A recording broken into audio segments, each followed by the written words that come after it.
Amém, Senhor. Vem sobre nós, Pai, com tua glória, com teu manto. Precisamos do teu consolo, do teu encorajamento. Precisamos ser alimentados pela tua palavra e é isso que nós te pedimos. Em nome de Jesus. Amém. Podem sentar, meus irmãos. Faz muito tempo que eu não venho pregar no culto da quarta-feira. Já estava com saudade dessa quarta-feira, mas hoje vim por esses motivos especiais que já lhes disse no começo do culto.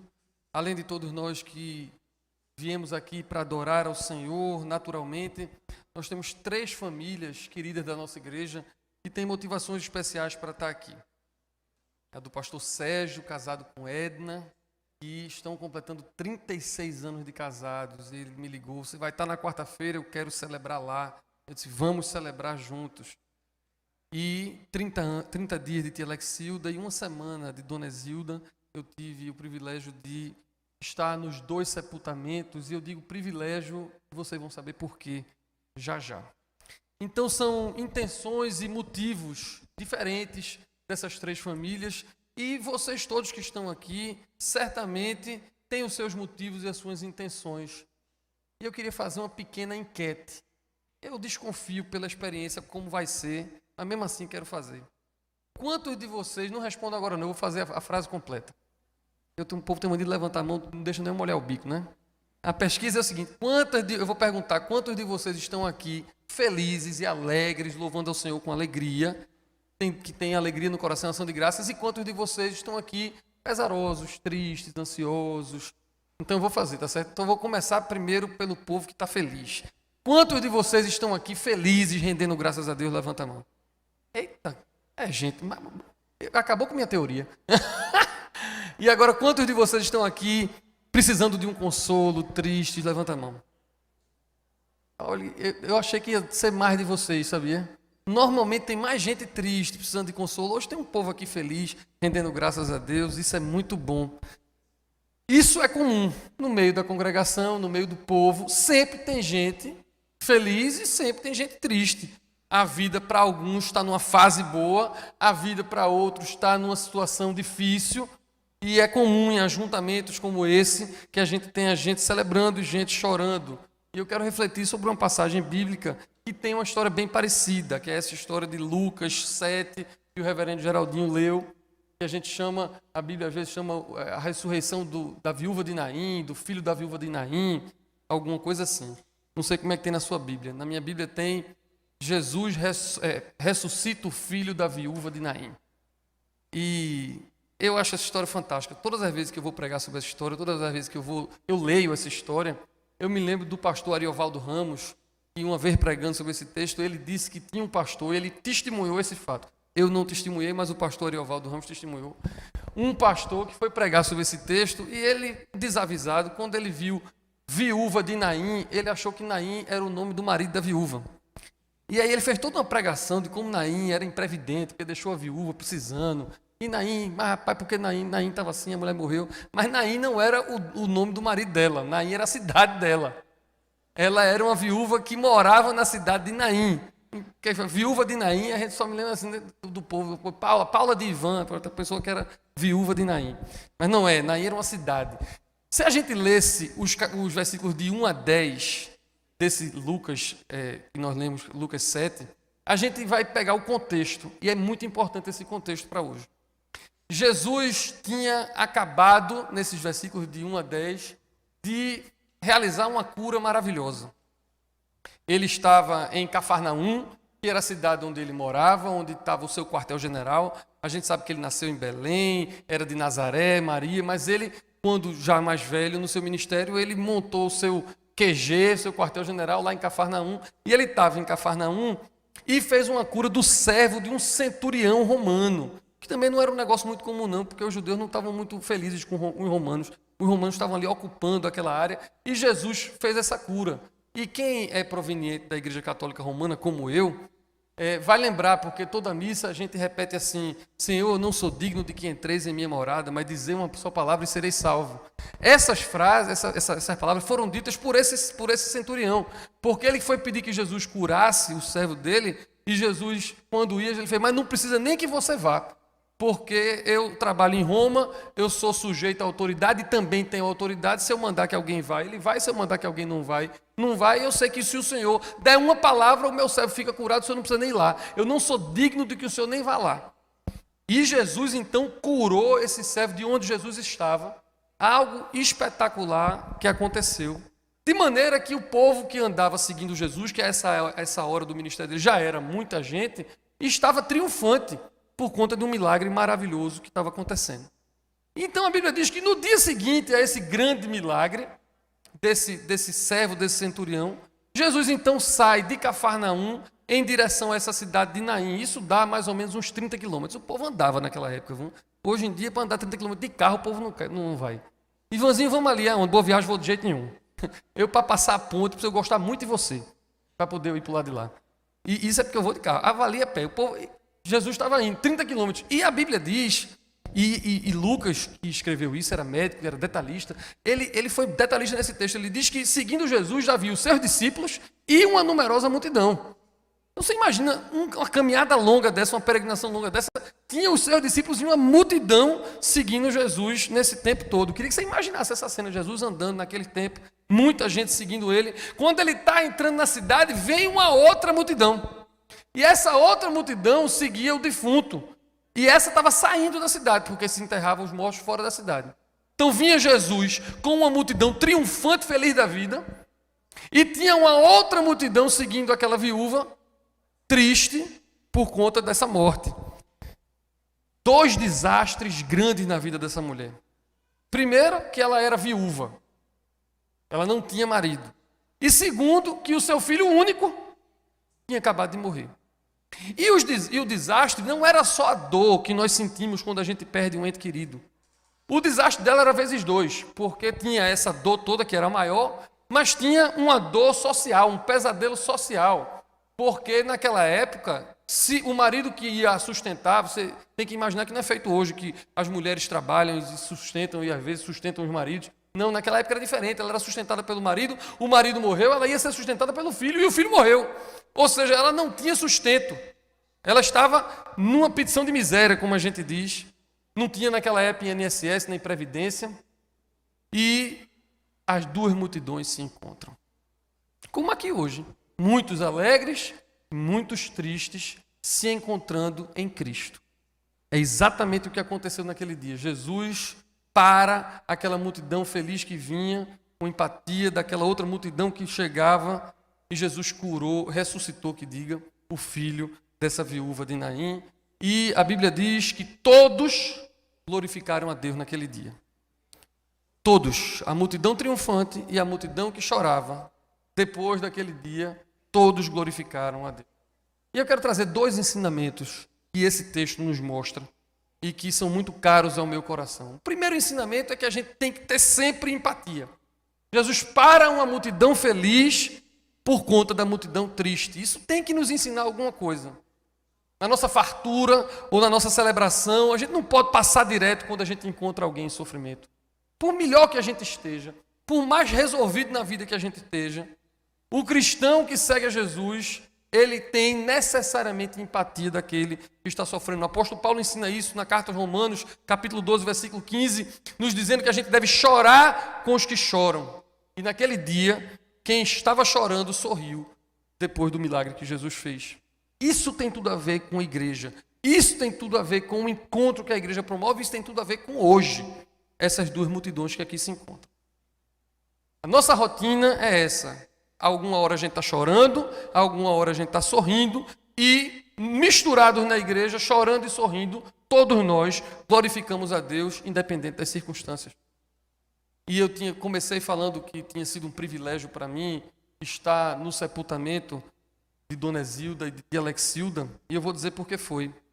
Porque no sepultamento há 30 dias de Alexilda, eu pude ver demonstrações de fé prática e real. Não passava um tempo, Renata proclamava a sua fé. Choro grande, dor enorme, mas presença de Deus ainda maior. E isso é um privilégio de a gente ver. Quem quiser aprender, aprende nessa hora de dor, de como é bom ter Deus no coração para nos ajudar a atravessar um momento como esse. E eu não vou nem falar muito para não me emocionar do sepultamento de Dona Zilda. Porque esse eu fui com o coração na mão. Amo Beth, Tacilda, os netos dela que moram no fundo do meu coração sem pagar aluguel, inclusive porque tem um que é grande alvirrubro, aí a gente fica mais feliz ainda. E Dona Zilda, ela não era alvirrubra não, ela torcia pelo Náutico, viu? Tem isso. Já me dava mais alegria. Mas eu fui com o coração na mão. Sabe aquele você vai com o coração na mão? Vai sofrendo porque vai sabendo que vai encontrar gente sofrendo. E o sepultamento dela, o pouquinho que eu estava lá, foi um culto de louvor. Foi um culto de louvor a Deus. E eu cheguei, no mesmo dia eu tinha uma celebração para fazer à noite, meus pais estavam fazendo 48 anos de casado, e eu fui para a casa da minha mãe, do meu pai, com os meus irmãos para celebrar, e eu disse a todos eles, eu disse, olha, eu fui fazer um sepultamento, saí de lá feliz da vida. E o povo disse, como é que é? Eu disse, morreu a mãe de Beth, Mazulo, não sei o que, eu tive lá. Mas por que você saiu feliz da vida? Porque eu cheguei lá, Sus Balbino me trouxe um violão, e nós louvamos ao Senhor. E isso não tem nada que pague uma experiência dessa, nada no mundo paga uma coisa dessa. E essas multidões que choravam consoladas, por outro lado, eu estou aqui me lembrando de Sérgio e Edna, com 36 anos de casado, celebrando hoje, e para quem estava aqui domingo passado, viu a celebração das bodas de ouro de Dom Paulo e Dona Márcia, linda celebração, com Deus o tempo todo, ou chorando num sepultamento, ou numa celebração de bodas de ouro de 36 anos de casado. Deus é sempre bom, e Deus é sempre Deus. Por isso esses encontros maravilhosos, por isso que a gente está aqui no culto. E tem gente que não entende, tem gente que diz, mas por que tu vai para tanto culto? Tu não precisava ser pastor, tu precisava estar no culto, é quarta, é domingo, é segunda, tem reunião disso, tem terça daquilo. As pessoas não entendem, as pessoas acham que a fé é só algo místico para aplacar uma dor de algo que a gente não entende, uma muleta, eu ouço muito isso, não é. Nós estamos aqui porque nesse lugar de encontro uns com os outros e com Deus, tudo muda, toda a nossa perspectiva de vida muda, porque em qualquer situação, Deus é Deus e nós o adoramos, e nos reunimos para nos consolar mutuamente, e nos reunimos para celebrar juntos, uma multidão abençoando a outra. Isso para mim é algo maravilhoso. Se amanhã eu acordasse com a certeza no coração de que Jesus não existiu, que tudo foi uma farsa, que tudo era uma mentira, se me provassem por A mais B de que isso era mentira, eu não ia abrir mão de igreja. Porque é aqui onde a gente cresce, é aqui onde a gente se edifica. Sendo que não tem essa possibilidade, porque Jesus está vivo e fala comigo. E eu não só me edifico com os irmãos, nós juntos nos ajoelhamos diante de Deus. Cantamos agora, erguemos as mãos e recebemos o toque especial e maravilhoso do Senhor. Não é lindo isso?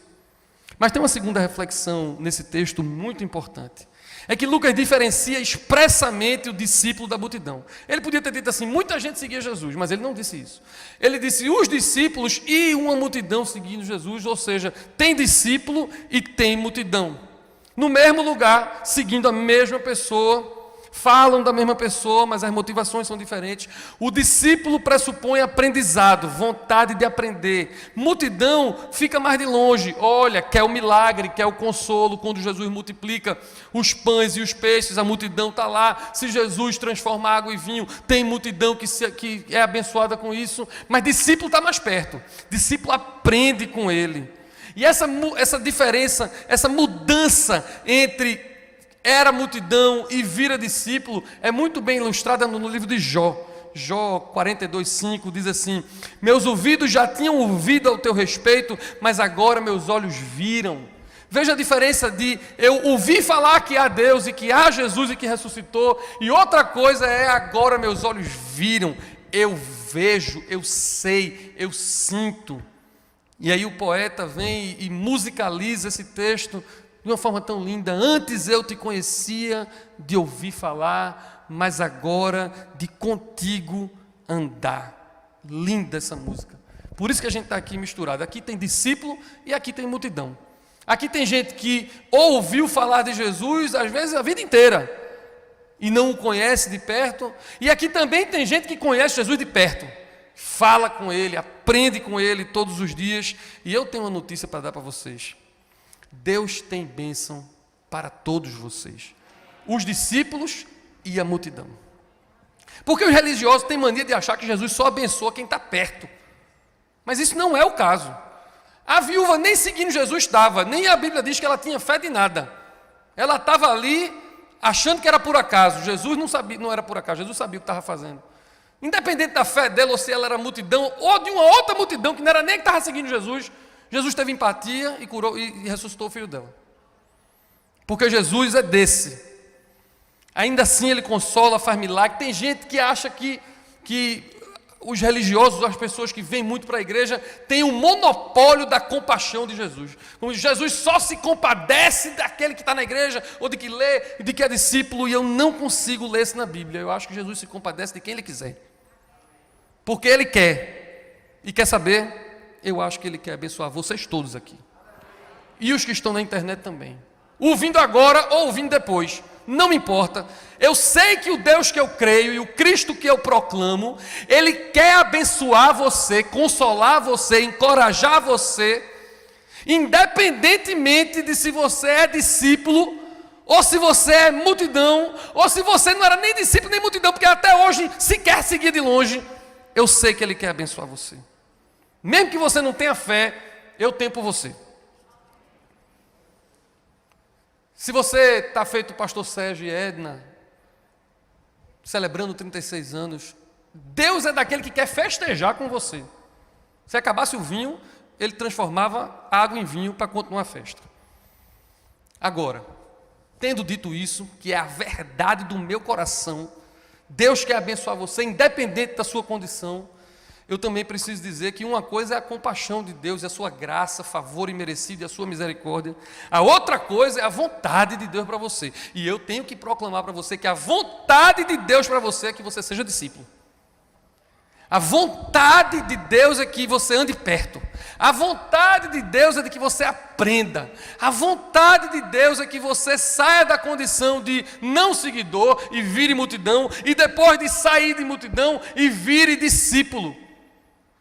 Porque Ele quer andar com você, treinar você, capacitar você para essa vida e para a vindoura. Quem quiser me seguir, negue-se a si mesmo, tome sua cruz e siga-me. Esse é o convite. Todos vós que estão cansados e sobrecarregados, eu vos aliviarei. Amém. Mas aprendei de mim, que sou manso e humilde de coração, diz a palavra do Senhor em Mateus capítulo 11. Ele quer aliviar você, mas Ele quer também lhe ensinar. Ele quer fazer de você um discípulo. Amém? Queria contar com a tua imaginação, lembrando das duas multidões que se encontraram naquele dia, como as duas multidões que estão se encontrando aqui hoje.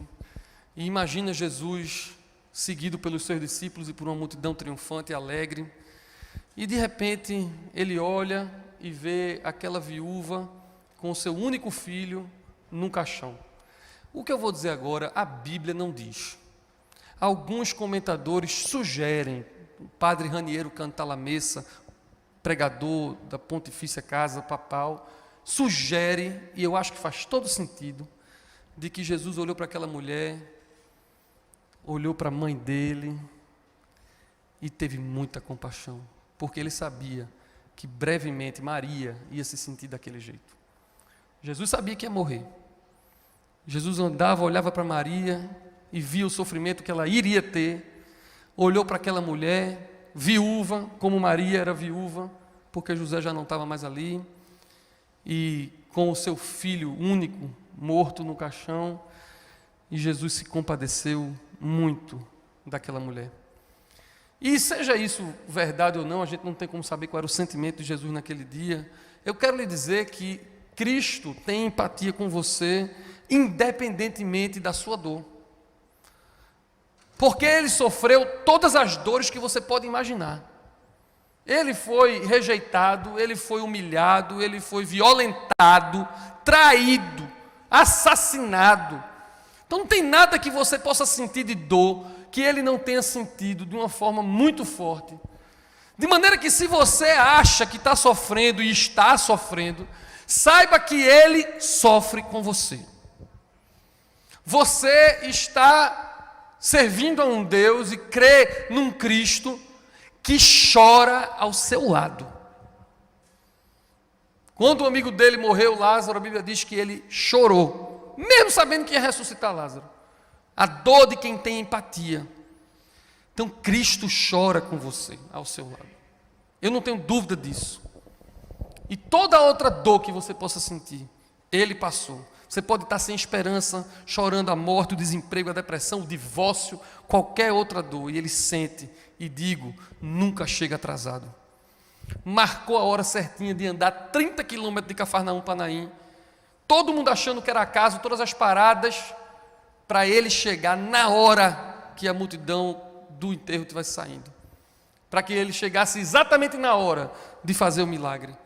E Ele vai chegar exatamente na hora que Ele precisa chegar para cuidar de você e das suas necessidades, porque Ele está presente aqui. Eu, criança, aqui na igreja, bem pequenininho, morria de medo, mas aprendi a cantar o Homem de Branco. Eu morria de medo porque esse negócio de eu cantar o Homem de Branco, está passeando no meio da igreja, eu ficava meio com medo, né? Porque a criança fica imaginando aqueles fantasmas, não sei o quê. Mas eu fui crescendo e perdi o medo, mas nunca perdi a imaginação e a fé de que enquanto nós adoramos ao Senhor, enquanto eu estou aqui pregando, o seu coração pode estar aí aquecido, porque Jesus está assim aqui passeando no meio da igreja. Eu estou sentindo, Ele está operando, pois é grande o calor, Ele está enxugando todas as lágrimas, não é assim que a canção diz? É isso que nós cremos, não adianta ficar aqui falando de teologia, não adianta ficar aqui só elocubrando coisas, é hora de nós exercitarmos a nossa fé, crendo e sentindo. Se você não sentia, diga assim, eu não senti até hoje, porque vai sentir agora. Eu sei que o Espírito Santo vai fazer isso. Agora fazer você sentir, se arrepiar, chorar se for o caso, mas fechar o olho e saber que Ele está aqui para cuidar de você. Pelos olhos da fé. Para onde você estiver indo, no caminho que você estiver trilhando, ou seja qual for a multidão que você tiver hoje, Ele vem ao seu encontro. A vocês, familiares de Telexilda, a vocês, familiares de Dona Zilda, essa comunidade chora também com vocês. Cristo chora e nós choramos. Sabemos da saudade, firme na esperança, na graça e misericórdia, na ressurreição. Porque o milagre da viúva de Naim foi de ressurreição, como vai ser com a mãezinha de vocês. E aos familiares do pastor Sérgio, de Edna, essa comunidade também se alegra com vocês. Nós precisamos de mais referências como vocês, exemplos. 36 anos de casado, eu vou com 18, mas chego lá, vocês têm o dobro de mim, mas eu chego lá. Exemplo que desafia as estatísticas e faz a diferença. E a todos os demais, eu quero dizer uma coisa: seja discípulo, queira ser um discípulo. Sabe por quê? Tem bênção para você que é da multidão, mas para o discípulo a bênção é todo dia. A multidão é uma vez ou outra, é num evento ou outro, é no nascimento, é no casamento, é na morte, é nos grandes dias da vida, nas grandes cerimônias. Deus abençoa a multidão, mas Deus quer que você seja discípulo porque Ele quer lhe abençoar na rotina, no dia a dia. Ele está lhe chamando para uma aventura de andar com Ele todo o tempo, de acordar, almoçar e ir dormir com consolo, com encorajamento, com graça sobre graça sobre graça. Você não está aqui por acaso. Você acha que veio por aqui por alguma razão, mas você veio para receber esse convite. Seja discípulo. Tome essa decisão. Não importa se você não tinha fé ou não tinha até hoje. Eu sei que essa presença de Deus aqui vai tocar você. Amém? Se você está feliz, diz a Bíblia, cante louvores. Se você está triste, receba o consolo de Deus. Mas em qualquer experiência, diga que Deus é Deus. E todos juntos, como aquelas duas multidões, vamos glorificar ao Senhor. Amém? Curve sua cabeça, vamos orar. Senhor, nós ficamos completamente extasiados na Tua presença. Porque não tem nada melhor do que a Tua presença. A Tua presença é melhor do que o vinho, melhor do que o melhor champanhe. A Tua presença é o que a gente mais quer na vida. seja para celebrar, seja para chorar, para fazer qualquer coisa, nós queremos fazer na Tua presença. Tu és bom, Senhor, Tu és bom. Antes eu Te conhecia de ouvir falar, mas agora meus olhos Te veem. E eu recebo de Ti consolo, e eu recebo de Ti alegria indizível nos dias de celebração. Senhor, ajuda-nos. Tanta gente aqui na igreja hoje e na internet, ajuda-nos a sermos Teus discípulos. Não queremos Te acompanhar de longe, queremos estar perto, queremos esse consolo, esse encorajamento, essa alegria o tempo todo, todos os dias, essa aventura todos os dias. Nós precisamos do Senhor para isso. Vem, Espírito Santo, consolar os tristes. Vem, Espírito Santo, dar mais alegria ainda àqueles que estão cheios de ação de graças no coração. Mas faz um milagre nesse santuário, nessa noite, para que todos juntos, um só corpo, Te adoremos e Te glorifiquemos, porque Tu és o nosso Deus. Bendito seja o Teu nome. É assim que nós oramos, em nome do Pai, do Filho e do Espírito Santo. Amém. Deus nos abençoe.